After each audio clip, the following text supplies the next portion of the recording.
Good morning friends, welcome to Aman रोचक कहानियाँ। आज की मेरी कहानी है गधे की मजार, जिसे सुनकर आप मुस्कुराए बिना नहीं रह पाएंगे। So enjoy my new story.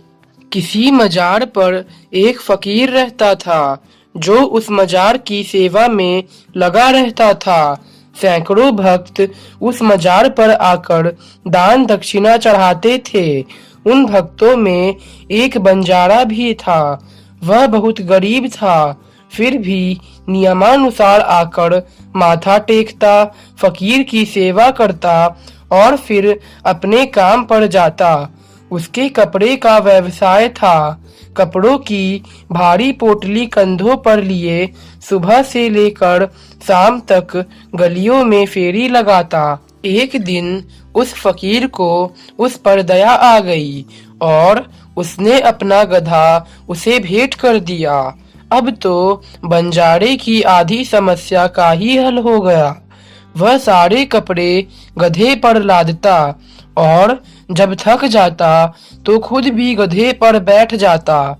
यूं ही कुछ वर्ष बीत गए और फिर एक दिन गधे की मौत हो गई।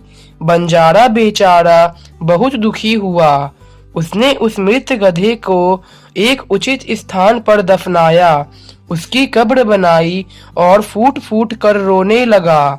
उसी समय समीप से जा रहे किसी व्यक्ति ने जब ये देखा तो सोचा, जरूर ये किसी बहुत बड़े संत की मजार होगी, तभी ये आदमी यहाँ बैठकर अपना दुख रो रहा है।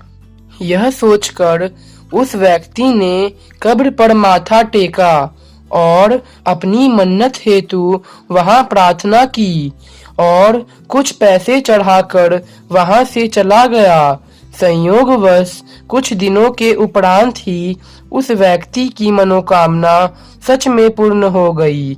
उसने खुशी के मारे सारे गांव में हल्ला मचा दिया कि अमुक स्थान पर एक बहुत बड़े फकीर की मजार है।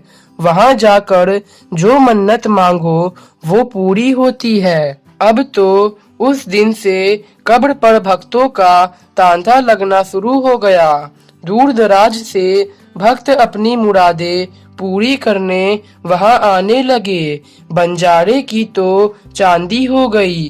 बैठे बैठे उसे कमाई का साधन मिल गया था। एक दिन वही फकीर जिन्होंने बंजारे को अपना गधा भेंट स्वरूप दिया था, वहां से गुजर रहे थे। उन्हें देखते ही बंजारे ने उनके चरण पकड़ लिए। आपके गधे ने तो मेरी जिंदगी बना दी। जब तक जीवित था तब तक मेरे रोजगार में मेरी मदद करता था और मरने के बाद मेरी जीविका का साधन बन गया है। फकीर हंसते हुए बोले, बच्चा, जिस मजार पर तू नित्य माथा टेकने आता था ना, वह मजार इस गधे के माँ की थी। फ्रेंड्स, अगर आपको मेरी कहानी अच्छी लगे तो आप मेरी आने वाली नई वीडियोस को सबसे पहले देखने के लिए मेरे चैनल को सब्सक्राइब करना ना भूलें।